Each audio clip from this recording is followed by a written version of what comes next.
Voilà, donc mesdames et messieurs, c'est un grand plaisir de vous accueillir pour cette conférence de la rentrée en ces murs. Vous vous trouvez dans la maison du général Dufour, qu'il a lui-même dessinée avec le concours de l'architecte Vaucher, et qu'il a habité de 1845 à sa mort en 1875. C'est un lieu extrêmement symbolique. C'est un lieu de mémoire, je pense, non seulement pour Genève, mais également pour notre pays, car vous n'êtes pas sans savoir l'importance du général Dufour pour notre cohésion nationale et pour l'histoire récente de notre pays. En tant que vainqueur magnanime de la guerre du Sonderbund, en tant que fondateur du CICR, c'est un personnage absolument central dans l'histoire moderne de notre pays. Et c'est un grand plaisir et un honneur pour la NSH de pouvoir occuper ces lieux, à l'instar de beaucoup d'autres associations. Il y en a une trentaine qui occupent les lieux de la maison, à différentes heures, à différents jours de la semaine, pour différentes activités. On a par exemple le club d'échecs de Genève, on a l'association Suisse-Japon, et on a également la NSH. Donc pour ceux qui ne la connaissent pas, la nouvelle société helvétique, donc abrégée NSH, n'est pas si nouvelle que ça. Elle est née le 1er février 1914, à l'initiative de 3 romans qui avaient peur de voir le pays sombrer dans la guerre qui s'annonçait et qui allait déchirer le continent européen. Et comme vous le savez, les affinités culturelles des différentes parties linguistiques du pays étaient pour les blocs qui allaient s'affronter quelques mois plus tard. Et donc, dans un souci de renforcement de la cohésion nationale, ils ont décidé de créer une nouvelle société helvétique qui répondait à la société helvétique qui elle-même avait été créée à l'époque des Lumières et qui vise justement à pouvoir être un forum de discussion, de débat sur les questions d'actualité qui intéressent la société et les citoyens de ce pays. Elle est organisée en groupes cantonaux. Donc ici c'est la NSH Genève, mais il y en a dans différents cantons, pas tous malheureusement, mais il fut une époque où chaque canton en avait. Il y avait même une NSH des Suisses de l'étranger, qui dans certains États américains, elle existe encore d'ailleurs. Et elle a une fêtière à Berne qui s'occupe justement de toutes les questions d'ordre national. Un des thèmes qui nous intéresse en ce moment, c'est la question linguistique.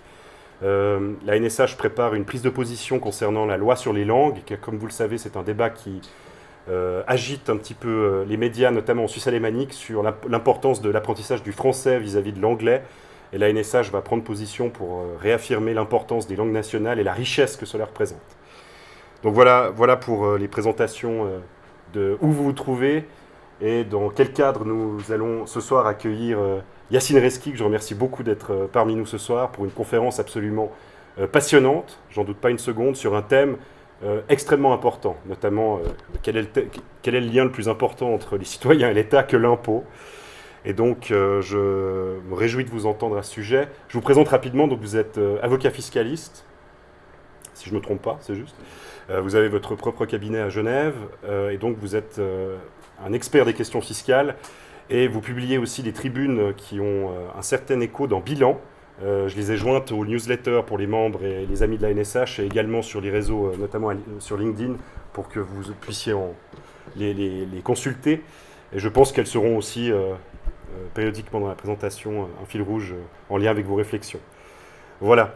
Pour le déroulement, donc un exposé 45 minutes à peu près, plus long, c'est pas grave, pas de problème. Ensuite, des questions du public qui ne seront pas filmées. Comme ça, liberté de ton garantie et anonymat également. Et puis ensuite, un petit apéritif offert par la NSH dans la salle juste derrière vous. Laissez-moi juste un petit temps de régie de 2-3 minutes pour aller chercher les boissons qui sont encore au frais. Et puis, comme ça permettra de continuer la discussion de manière plus informelle. Et puis, je vous ferai part aussi d'un autre événement qui a lieu en parallèle, mais pendant le petit mot de clôture que je me permettrai d'avoir à l'issue des questions. Voilà, donc sans plus attendre, Maître Reski Cher Yacine, je te passe la parole. Et merci beaucoup.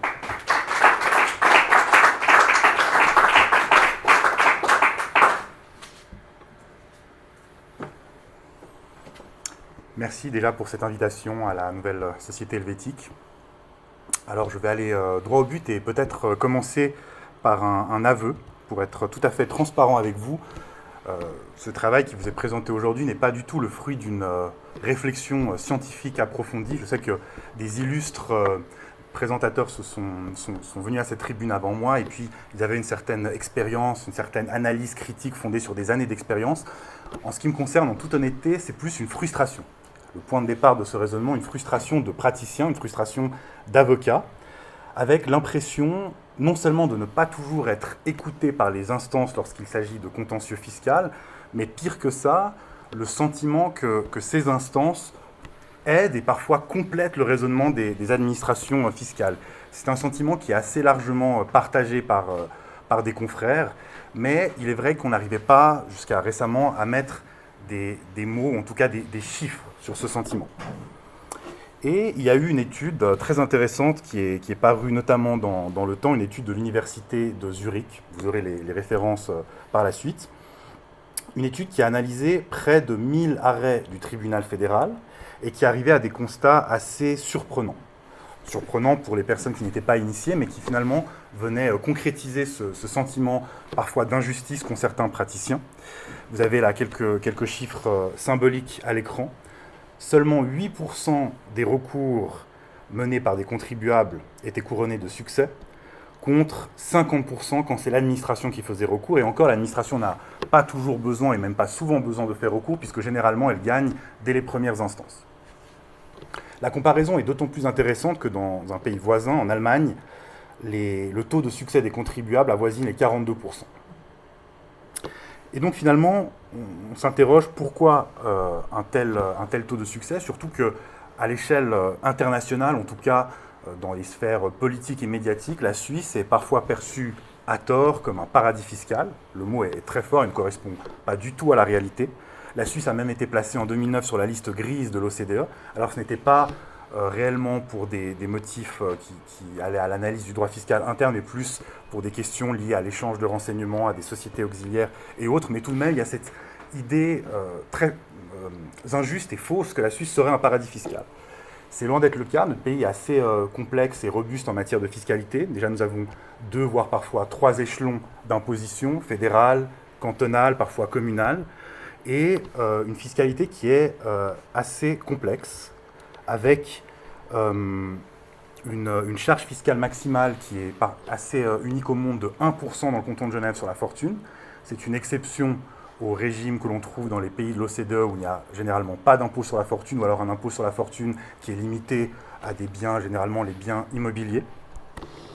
Il y a une densité normative qui est très très importante, avec un passage d'une cinquantaine d'actes législatifs dans les années 70 à près de 800 actes normatifs aujourd'hui. Je ne parle que des actes normatifs fédéraux qui sont plus faciles à chiffrer. Il faut ajouter à cela les actes normatifs fiscaux, donc cantonaux, parfois communaux. Et pourtant, une acceptation de la population assez raisonnable des charges fiscales. Vous avez un exemple récent avec le refus par la population genevoise d'un allègement fiscal pour les entrepreneurs. Donc le projet était de diminuer l'impôt fortune qui pose beaucoup de problèmes, et cela a été refusé par une grande majorité des votants. Il y a d'autres exemples, parfois aussi des acceptations. Donc on a une population qui est plutôt raisonnable, en tout cas qui parfois accepte, parfois refuse. Il n'y a pas une aversion à l'impôt en Suisse, bien au contraire, c'est plutôt un pays qui accepte l'imposition, et c'est une imposition qui est robuste et qui parfois est très lourde. Un exemple très concret en ce moment dans un dossier dans lequel je représente un contribuable, une imposition sur un immeuble qui excède les rendements de l'immeuble. Donc c'est typiquement une imposition que l'on appelle confiscatoire, où le contribuable serait théoriquement obligé d'aliéner sa propriété pour pouvoir payer l'impôt. C'est évidemment interdit par la Constitution fédérale notamment, mais on a des autorités administratives et malheureusement des instances judiciaires qui valident le procédé avec toujours des argumentations plus complexes les unes que les autres, et malheureusement un degré de validation par les instances fédérales qui, comme nous l'avons vu, est très élevé. L'affaire est encore en cours, il y a un petit espoir de succès dans ce dossier, mais c'est assez symptomatique d'une fiscalité extrêmement lourde, extrêmement complexe, extrêmement dure pour les contribuables, qui est malgré tout acceptée par le peuple. Et c'est pour cette raison que je pense que notre pays, la Suisse, est assez intéressante pour approfondir la question du pouvoir fiscal. Comment ce pouvoir s'exerce-t-il sur les citoyens, d'où vient-il, et surtout quelle est son étendue, quelle est sa portée, et de quelle manière peut-il entrer en conflit avec des libertés individuelles. Je vous propose ici le fil de cette conférence. Donc on va d'abord peut-être parler un peu d'histoire avec les sources de ce fameux pouvoir fiscal, et on verra ensuite que cette légitimité n'est pas toujours en réalité donnée au peuple, comme on pourrait le croire, et enfin nous verrons des exemples assez marquants de risques de l'exercice de ce pouvoir sur les libertés individuelles. Le droit fiscal est très technique, mais c'est avant tout une relation de pouvoir entre celui qui prélève l'impôt, évidemment, et celui qui est assujetti. En réalité, le prélèvement même de l'impôt est intrinsèquement et historiquement lié à la puissance publique. Alors vous avez ici quelques exemples très anciens, qui sont étonnamment modernes, comme on va le voir, avec le tributum de l'époque romaine. C'est un impôt qui n'est pas prélevé tout le temps, c'est un impôt qui est essentiellement prélevé en temps de guerre. Il s'agit de collecter des ressources pour financer les activités nécessaires à la survie de l'État, et donc généralement à cette époque, c'est la guerre. Payer le solde des légionnaires, des soldats, et permettre d'étendre la puissance, une fois de plus, de l'État. On a un autre impôt très contemporain, un impôt grec cette fois. Et ce qui est intéressant avec cet impôt grec, c'est qu'il a été aussi initialement prélevé en temps de guerre pour financer des opérations militaires, mais qu'il s'est prolongé en temps de paix avec divers prétextes. Et finalement, on se rend compte on verra qu'il y a des parallèles intéressants à faire avec notre pays, on se rend compte qu'une situation exceptionnelle qui justifie auprès de la population un prélèvement de l'impôt peut parfois perdurer. On dit, voilà, la nécessité n'est plus de mener une campagne militaire, mais il faut rembourser peut-être des dettes militaires, il faut parfois étendre certaines prestations. Alors peut-être à l'époque grecque, ce n'était pas dit exactement comme ça, mais on retrouve ce sentiment. Et d'ailleurs, le mot assujetti, qu'on utilise très largement dans le vocabulaire fiscal en tant que praticien, montre ce lien de pouvoir, ce lien de domination entre celui qui prélève et celui qui doit payer l'impôt. En plus d'un prélèvement direct sur le contribuable, il y a un exemple assez intéressant qui nous vient du Moyen-Âge, qui est celui de la corvée médiévale. Et puis, on peut faire un lien avec notre pays directement, l'abbaye de Saint-Gall, qui utilisait cette corvée. Ce n'est évidemment pas du tout le seul exemple de corvée, il y en a une multitude en Europe. Mais en tout cas, à Saint-Gall, il y a des exemples documentés selon lesquels la corvée consistait, pour les assujettis, les contribuables de l'époque, à consacrer non pas une partie de leur fortune, non pas une partie directe de leurs revenus, mais une partie de leur temps de travail qui devait être alloué à l'exécution de certaines tâches demandées par celui qui, une fois de plus, a le pouvoir, en l'occurrence ici l'abbaye de Saint-Gall. Il y a un parallèle très intéressant à faire avec l'impôt sur le revenu salarié, l'impôt sur le revenu du travail, puisque finalement, pour cet exemple précis, à notre époque, nous avons des salariés, des travailleurs qui sont aussi des contribuables et qui doivent consacrer une partie de leur temps, qui mettent à disposition, certes, de leur employeur, mais indirectement à disposition de l'État pour pouvoir s'acquitter de leurs obligations. On peut très bien calculer le nombre de mois pour lequel on travaille, en tout cas l'employé travaille pour, non pas directement l'employeur, mais son État. Si on se rapproche un peu de notre époque, en plus de ce parallèle que je viens d'établir entre l'impôt sur le revenu du travail et les corvées médiévales, il y a un lien encore plus direct avec l'impôt fédéral que nous connaissons encore aujourd'hui, qui est en fait l'héritier de l'impôt pour la défense nationale, qui lui aussi a été prélevé en 1941, initialement de manière temporaire pour les besoins liés à la défense de notre pays, dans le contexte évident de la Seconde Guerre mondiale, et qui, avec le temps, s'est prolongé, a perduré jusqu'à aujourd'hui, et qui constitue aujourd'hui le socle véritable de la fiscalité suisse.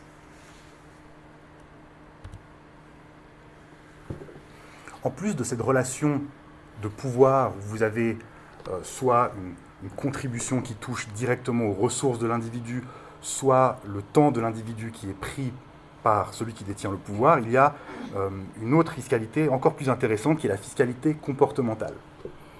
C'est une fiscalité très répandue actuellement qui consiste à vouloir inciter le comportement des assujettis, non pas en l'interdisant, non pas en le contraignant de manière directe, mais indirecte avec des taxes. On va rendre plus cher une activité que l'on veut faire diminuer, faire disparaître, et rendre plus accessible le comportement que l'on souhaite pour sa population. L'idée est loin d'être nouvelle, puisqu'il y a des exemples assez intéressants et assez cocasses.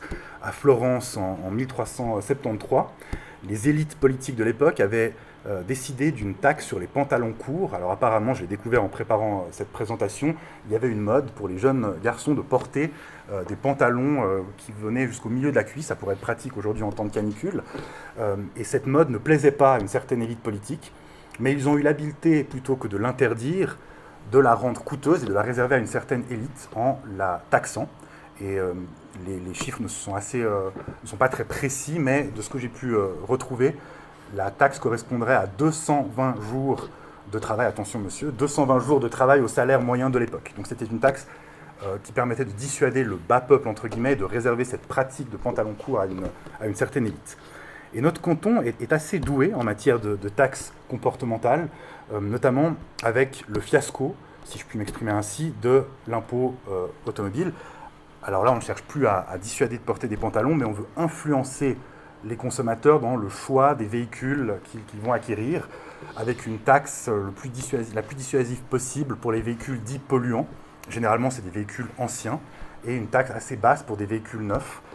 C'est un exemple genevois, mais en réalité, l'Europe est encore plus avancée, des taxes diverses et variées sur diverses activités émettrices de carbone. C'est un débat assez important pour l'industrie automobile européenne, où certaines marques sont en train de sombrer à cause de cette imposition qui est développée dans un but de transition écologique, certes, mais qui en fait vise in fine à changer le comportement du contribuable, de l'assujetti. Et puis alors, il y a quand même des limites à cette fiscalité comportementale, puisque par essence, si la taxe atteint son but d'orientation du comportement, elle perd son efficacité au niveau des recettes budgétaires, puisqu'une taxe qui atteint son but, ça veut dire que la population n'adopte plus le comportement qui est taxé, donc il y a une baisse de recettes fiscales. Il y a un exemple assez fascinant au Japon. En 2022, il y a une campagne menée par le gouvernement, par l'administration fiscale du Japon, Sake Viva, qui incitait les jeunes, en particulier les jeunes, à boire de l'alcool. Donc le gouvernement japonais qui finalement demande à sa population de boire de l'alcool. Pourquoi ? Eh bien parce que les taxes incitatives sur l'alcool visiblement étaient tellement efficaces qu'il y avait une chute de la consommation d'alcool. Peut-être que ce n'est pas le seul motif, mais on peut imaginer que ça a contribué en tout cas à cette baisse de la consommation d'alcool. Et donc les autorités se sont ensuite plaintes du fait qu'il y avait une baisse de recettes, et elles ont voulu inverser la tendance. C'est l'absurdité parfois du système poussé à l'extrême, mais ce qui est important pour cette présentation, ce qu'il faut retenir, c'est que la fiscalité a un rôle non seulement dans les prélèvements directs, comme on l'a vu, mais surtout dans l'orientation des comportements des assujettis, des contribuables, de la population. Alors vous me direz, oui, c'est bien beau, merci, mais in fine, le souverain, l'abbaye de Saint-Gall, l'Empire romain, les élites grecques, les élites florentines ont été remplacées par le peuple. Et donc finalement, cette problématique est une fausse problématique, puisqu'en réalité, le peuple décide souverainement des taxes qu'il souhaite s'appliquer à lui-même. Alors, ce n'est pas entièrement faux, il y a un principe assez fort dans la démocratie selon lequel il ne peut pas y avoir de taxation sans représentation, c'est le consentement à l'impôt, no taxation without representation. C'est un concept qu'on retrouve notamment dans la Magna Carta britannique de 1200 et quelques, si je ne me trompe pas, mais qui est présent dans la plupart des constitutions modernes. Dans notre constitution, on le retrouve à l'article 127, avec cette notion selon laquelle la loi fiscale, en tout cas les principes généraux de la loi fiscale, doivent impérativement figurer dans une loi formelle, c'est-à-dire une loi qui, in fine, est soumise à l'approbation du peuple par le mécanisme du référendum facultatif. Alors je nuance quand même ce principe un peu de manière en excursus, puisque j'ai moi-même plaidé dans des affaires où je prétendais, mais je pensais avoir raison, le fait qu'une disposition aurait dû faire l'objet d'une loi formelle et donc être soumise au contrôle législatif. Alors, les tribunaux, ils sont très partiellement sensibles. Pour être très clair avec vous, il y a l'affaire des redevances télé et radio. C'est une affaire assez passionnante dans laquelle les entreprises se sont plaintes du fait qu'elles étaient assujetties à cette redevance qui n'était pas une redevance, mais une taxe, un impôt, et que donc cet impôt n'aurait pas dû figurer dans une simple ordonnance du Conseil fédéral qui permettait au Conseil fédéral, et qui permet toujours au Conseil fédéral, de la modifier chaque année par simple voie d'ordonnance, mais que les dispositions essentielles, en tout cas la taxation de ces entreprises, auraient dû figurer dans une loi formelle. l'épilogue est public, donc je peux en parler. Les tribunaux, donc tribunal administratif fédéral et le tribunal fédéral, ont dit que nous avions raison, il s'agissait effectivement d'une taxe. Il était exact que la redevance ne respectait pas tous les principes constitutionnels, mais nous ne pouvions pas faire grand-chose puisque la loi fédérale peut déroger à la Constitution. Donc si la loi fédérale dit que nous prélèverons une taxe et nous donnerons tout pouvoir au Conseil fédéral de le faire, elle peut le faire. Et surtout, plus intéressant peut-être, le juge nous a dit que finalement le financement de la radio et de la télévision était très important et que ma foi, tant pis pour le respect des règles constitutionnelles. Vous sentez peut-être un peu ma frustration dans le propos, mais c'est en substance ce qui m'a été dit par les deux instances fédérales. Peut-être une autre nuance que je peux apporter, c'est qu'il est exact que l'impôt redistribue partiellement les richesses d'un pays. C'est un fait sur lequel qu'on ne peut pas contredire de manière aussi simple. Néanmoins, il faut nuancer ce propos en Suisse. Les chiffres sont très approximatifs, même s'ils sont à la virgule près, je pense qu'il faudra les nuancer. Selon les chiffres, en tout cas, sur lesquels j'ai pu baser mon calcul, en 1913, il y avait une pression fiscale de 7,2%, ce qui signifie que par rapport au PIB total de la Suisse, 7,2% provenaient de recettes fiscales, et les 1% les plus riches détenaient 42% de la richesse. Et aujourd'hui, en tout cas en 2018, la pression fiscale a plus que triplé, et les 1% détiennent toujours à peu près 42% des richesses. Donc ça ne signifie pas encore qu'il n'y a pas d'effet de redistribution de la richesse, néanmoins, je pense que le propos est à nuancer. Il est vrai aussi que actuellement, les recettes fiscales ne servent plus essentiellement à financer des besoins militaires, des besoins qu'on pourrait considérer comme intrinsèquement liés au pouvoir suprême de l'État. Néanmoins, vous voyez sur le graphique l'allocation des ressources, là aussi c'est un calcul qui est difficile à faire puisqu'il y a un mélange entre communes, cantons et confédérations. Néanmoins, à mon sens, on reste tout de même dans le cœur des activités qui sont nécessaires à la survie de l'État. Et donc évidemment, en temps de paix, il va y avoir un shift des activités militaires à des activités autres comme maintenir la paix sociale, mais ça signifie toujours que l'État va allouer les ressources qui sont mises à disposition à ce qui est nécessaire à sa survie et à l'exercice du cœur de son pouvoir. Mais finalement, la vraie question est liée à la légitimité de celui qui exerce ce pouvoir, puisqu'en définitive, quelle que soit la réalité de mon propos, c'est-à-dire le fait que l'impôt est un exercice du pouvoir, la manifestation suprême, etc., si ce pouvoir est légitime, si ce pouvoir est accepté, si ce pouvoir est contrôlé, je pense que c'est quelque chose qui est acceptable dans une société démocratique. Malheureusement, il y a une nuance très importante à apporter. C'est que contrairement à ce qu'on pourrait imaginer, on pourrait tout à fait penser que la Suisse est un exemple parfait de démocratie, la Suisse est soumise à des influences géopolitiques, comme tous les autres États, et je pense même que la Suisse est plus soumise que d'autres États à ces influences géopolitiques, nous allons le voir par la suite, et notamment à l'influence de l'OCDE, l'Organisation de la coopération et du développement économique. C'est une organisation qui a été mise en place en partie par les États-Unis d'Amérique au sortir de la Seconde Guerre mondiale, en partie dans le cadre du plan Marshall pour, en tout cas c'est l'opinion américaine, pour développer, réindustrialiser l'Europe. Le rôle de cette organisation est très indirect, c'est du soft power. Émettre des directives, présenter des politiques publiques. Il n'y a pas de coercition directe. Néanmoins, son influence est extrême, surtout dans la fiscalité des entreprises. Il y a des exemples avec des termes qui peuvent parfois être barbares, comme les prix de transfert. En substance, le fisc, grâce aux directives de l'OCDE, le fisc peut agir dans l'essentiel des transactions qui sont faites entre entreprises, souvent entre entreprises d'un groupe, mais parfois même des petites PME de quartier. De manière très concrète, l'actionnaire d'une petite épicerie qui travaille lui-même dans cette petite épicerie ne peut pas librement fixer son salaire.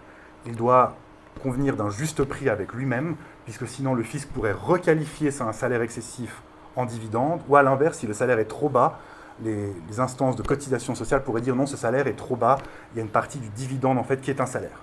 Alors, ça a l'air compliqué, ça a peut-être l'air inintéressant, mais en réalité, ces notions qui impactent des milliers d'entrepreneurs à travers le monde, et en Suisse notamment, sont initialement décidées dans les hautes sphères de l'OCDE. Elles sont ensuite digérées dans des rapports, dans des directives, dans des présentations parfois, et intégrées au processus décisionnel, au processus législatif suisse. Il y a des exemples où la Suisse a essayé de résister à ces pressions. Le plus emblématique, c'est la réforme des entreprises, la RIE 3, qui a été proposée au peuple en 2017 et qui a été refusée. La RIE 3 a été proposée sous la pression de l'OCDE, aussi de l'Union européenne, mais principalement de l'OCDE, pour que la Suisse abroge ce que l'on appelait à l'époque les statuts spéciaux des entreprises qui ont fait la fortune de nombreux cantons, dont le canton de Genève, où les entreprises étaient taxées à un taux préférentiel si l'activité de l'entreprise se déployait essentiellement à l'étranger. Je vous la fais très courte. L'OCDE a jugé que c'était une pratique fiscale, concurrentielle, inéquitable pour les autres membres de l'OCDE, notamment l'Union européenne, les États-Unis, et a demandé à la Suisse de les abroger. Alors elle n'a pas juste demandé à la Suisse de les abroger, elle a menacé la Suisse de placer le pays sur des listes grises, noires, je ne sais pas quelle autre couleur a été inventée. Ces listes, en fait, permettent aux États membres de décider ensuite, prétendument souverainement, de refuser tout commerce avec la Suisse. Alors c'est un peu plus subtil que ça, mais par exemple, des îles paradisiaques qui seraient placées sur liste grise ou noire ne pourraient plus héberger soit des établissements stables, soit des sièges de multinationales, puisque les États refuseraient systématiquement tout transfert de dividendes, toute déduction liée à ces États. Et donc en fait, par un procédé très habile, très indirect, les États sont obligés de se conformer aux directives de l'OCDE pour éviter d'être dans ces listes. Et donc pour revenir à mon histoire, la Suisse refuse initialement la RIE 3, et on dit au peuple suisse, en fait, vous n'avez pas le choix, vous revotez, et les élites politiques achètent en fait cette votation en proposant une sorte de pacte financier avec l'AVS qui n'avait absolument rien à voir avec la réforme sur la fiscalité des entreprises, en disant au peuple finalement tout va bien, on vous propose un compromis, l'AVS sera financé à hauteur de plusieurs milliards par année, on repropose quasiment la même chose avec ses élucubrations sur l'AVS, et cette fois ça passe. 2023, très récent, on a voté sur un impôt minimum assez obscur et que même beaucoup d'experts ont de la peine à totalement appréhender, un impôt minimum sur les entreprises multinationales de 15%, qui était porté par l'OCDE sous l'impulsion des États-Unis. Et on nous a dit, vous n'avez pas le choix, vous devez vous conformer à ce standard, sinon la Suisse sera mise sur liste noire, les entreprises multinationales partiront, les partis ont à l'unisson proposé l'acceptation de la votation, peut-être qu'il y a eu des exceptions, je ne veux pas généraliser, mais disons globalement il y avait une unanimité politique, et le peuple a accepté et a voté pour cette disposition qui, à ce jour, n'est pas tellement respectée puisque Donald Trump a décidé qu'elle n'était pas dans l'intérêt de son pays qui pourtant l'avait proposé initialement et s'est retiré de cet accord. Donc on ne sait pas trop où ça en est, mais en tout cas le peuple, lui, a obéi. On verra peut-être qu'il y aura une nouvelle votation pour abroger cette loi et que le peuple acceptera puisque l'OCDE lui aura demandé de le faire. Donc il y a une souveraineté populaire, mais elle est orientée, elle est cadrée et quand vous avez un objet fiscal, généralement, le cœur de cette fiscalité n'est pas laissé à votre libre arbitre. Vous pouvez voter sur le taux, vous pouvez peut-être voter pour l'imposition séparée des époux, des choses comme ça, mais vous ne pouvez pas demain proposer une révolution fiscale, abroger l'impôt sur le bénéfice, proposer un impôt sur les transactions. Ce n'est pas possible. La Suisse, pour ce faire, doit attendre l'autorisation de l'OCDE. Et donc finalement, ces lois fiscales qui nous échappent, en tout cas dont l'essence même nous échappe, sont contrôlées très indirectement par le contribuable lorsqu'il conteste une décision fiscale.